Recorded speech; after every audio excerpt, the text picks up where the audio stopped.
Ensuite, il y a eu la télé, en noir et blanc, puis en couleur. Pour recevoir plus de chaînes, certains téléspectateurs se sont équipés d'une antenne satellite. D'autres se sont abonnés au câble. Aujourd'hui, il y a la télévision numérique avec la possibilité de multiplier le nombre de chaînes à l'infini ou presque. Alors, le numérique, c'est quoi? Regardez. Actuellement, chaque chaîne est diffusée par un canal, c'est exactement comme faire passer un fil dans un tuyau. Le numérique, c'est une technique qui permet de faire passer plusieurs chaînes dans le même tuyau jusqu'à 8 au lieu d'une seule.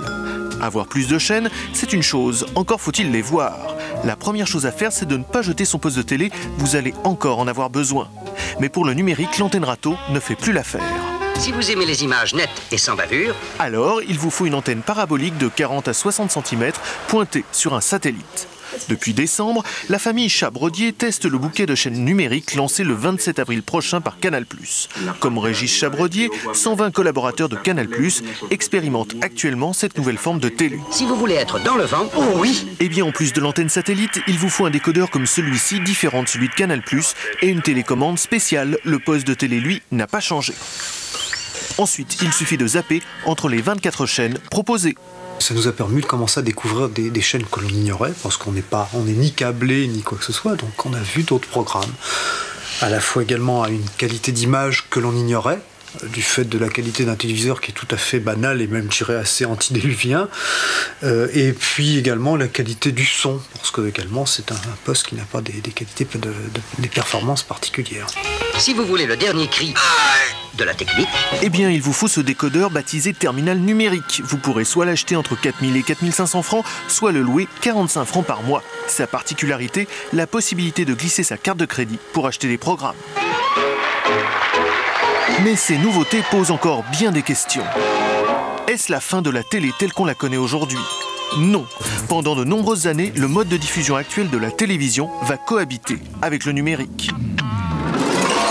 Et pour le câble, ces abonnés vont-ils profiter du numérique? Oui, les réseaux câblés ont prévu d'offrir des services numériques. Enfin, le terminal numérique testé actuellement peut-il recevoir d'autres chaînes numériques que celles de Canal+ et de Canal Satellite? Point d'interrogation, car si tous ceux qui veulent se lancer dans la télé numérique ne se mettent pas d'accord, les téléspectateurs risquent de jongler avec les décodeurs. Au moins qu'on puisse utiliser les mêmes types d'antennes, si c'est possible, et ça c'est possible, et surtout les mêmes types de récepteurs et de décodeurs pour ne pas obliger les gens à mettre des boîtes en cascade et à compliquer quelque chose qui devrait être très simple. Recevoir la télé, il ne devrait rien avoir de plus simple. La balle est donc dans le camp des télés. La bataille se livrera sur le terrain du matériel, mais aussi sur celui des programmes. Alors, pour l'abonné de Canal+, ou pour le futur abonné, pour le téléspectateur en général, quels sont les avantages et quels sont les inconvénients? Par exemple, est-ce que l'abonné de Canal+ va devoir jeter son décodeur à la poubelle? D'abord, l'abonné de Canal+, il fait ce qu'il veut. S'il est content avec Canal+ et qu'il ne veut pas plus, il n'a rien à changer du tout. Il n'a qu'à simplement se réabonner s'il est toujours satisfait. Pour le téléspectateur abonné ou non abonné à Canal+, il faut se munir d'une antenne, de dimension tout de même assez modeste, 40 à 50 cm, on vient de le dire.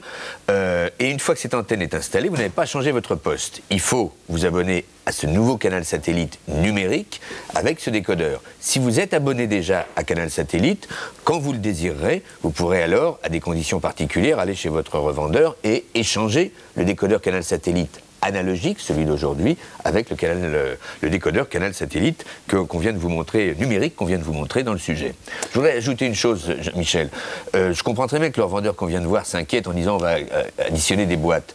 Mais il devrait lui au moins être au courant. On a eu à peu près 1 an et demi de discussion avec 250 ingénieurs et responsables et industriels européens autour de la Commission, à l'initiative de la Commission européenne. Il en est sorti un système qui s'appelle le DVB. Ne me demandez pas, technicien comme je suis, de tout vous expliquer, mais ce que j'ai compris et ce que nous appliquons comme règle me semble très ouvert. Dans une boîte canal satellite numérique, vous pouvez avoir en addition, en brochette, un certain nombre de bouquets. Et si vous, par exemple, si moi je suis diffuseur, je suis canal satellite, je suis Lescure satellite, je peux avoir dedans mon contrôle d'accès spécial avec mes abonnés. Vous, Deniso satellite, vous pouvez venir à côté dans la même boîte et avoir vos abonnés qui ne seront pas les miens. Et si la famille veut avoir 2 abonnements et que les 2 abonnements ne se connaissent pas, elle n'aura qu'une boîte. C'est ça le DVB. Ça nous a demandé encore plus de recherche, encore plus de travail, mais aujourd'hui cette liberté, cette souplesse que ce monsieur appelait de ses voeux, elle est là. Combien ça coûte? Combien ça coûte? Oui. D'abord, il faut bien vous dire que l'antenne est d'un prix modeste, je l'ai dit, comme sa dimension. Alors à partir de là, l'abonnement, c'est un abonnement à la carte. Quand on vous dit que vous allez avoir 24 chaînes, 24 services au départ, ce sera à moins de 100 francs les 10 services nouveaux. Mais c'est évident que demain, quand on vous dit en septembre, il y en aura encore 20 de plus, et puis on sera un jour à 150 ou 200, c'est à la carte. Vous pourrez choisir des tas de choses, y compris de façon ponctuelle. Quand on a lancé le fameux accord avec la Ligue de football sur le championnat, vous pouvez, une journée de championnat, regarder un match en paiement spécial, et puis la journée de championnat suivante, vous ne le regarderez pas, parce que vous irez au stade. Donc les prix, c'est difficile à dire, sauf le prix de base que vous me demandez, que je vous ai donné, moins de 100 francs pour l'abonnement de base qui sera proposé à partir du 27 avril. Voilà. Alors les programmes possibles et imaginables avec Christian Desplaces. Le numérique, ce n'est pas que de la technique, c'est aussi des programmes. Le 27 avril prochain, lancement de Canal Satellite numérique via le satellite Astra. 24 chaînes.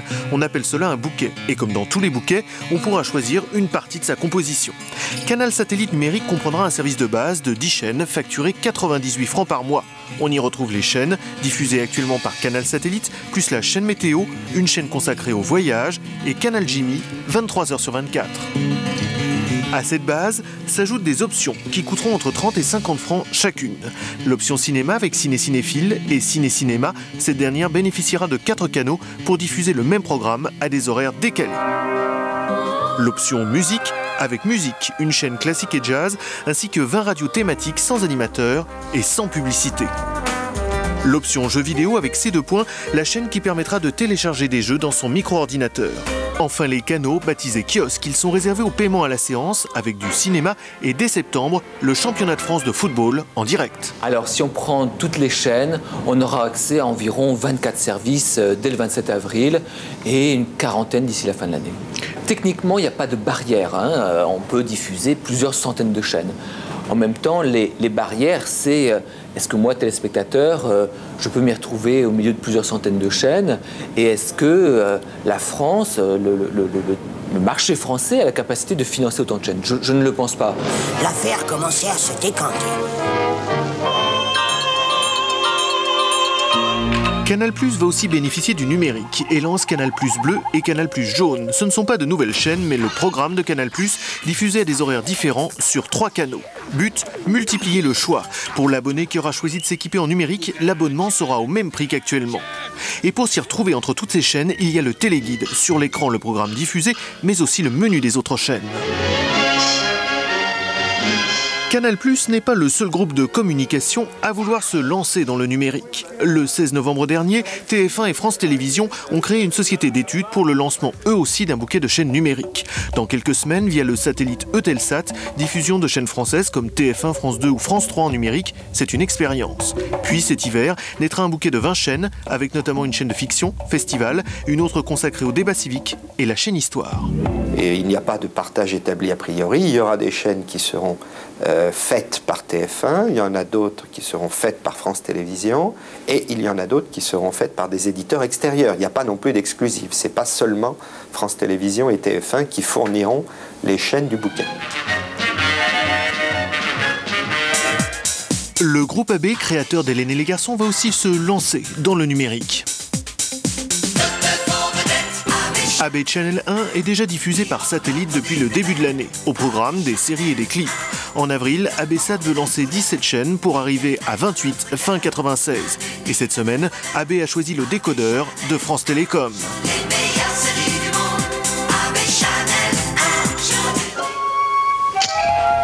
Question, cette avalanche de programmes va-t-elle séduire les Français? Il est encore trop tôt pour répondre. Les États-Unis, eux, expérimentent le numérique depuis 1 an et demi. DirecTV diffuse 175 programmes par satellite et compte déjà plus d'1 million d'abonnés.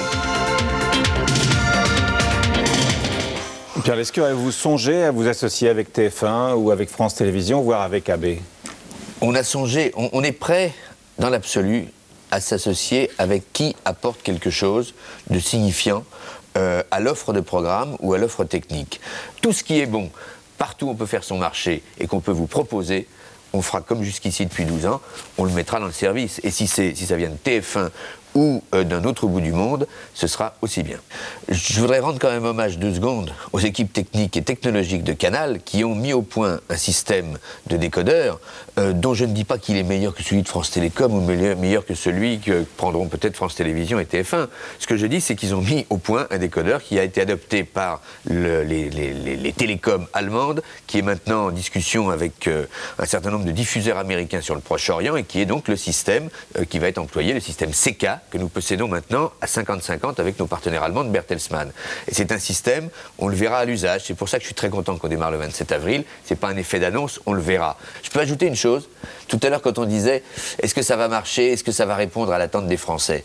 Dans les années 60, on était déjà nés, vous et moi, il y avait 15% des Français qui avaient des postes de télé. On a lancé la télé, la radio, ça la faisait sourire.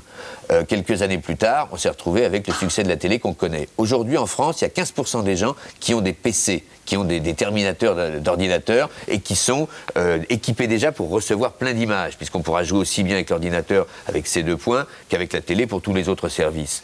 Nous, nos abonnés, il y en a 36% qui ont un PC. Ils sont toujours tournés vers l'innovation technologique, quel que soit leur budget. C'est à ceux-là qu'on parle d'abord, mais en 60, ils avaient déjà répondu, leurs parents.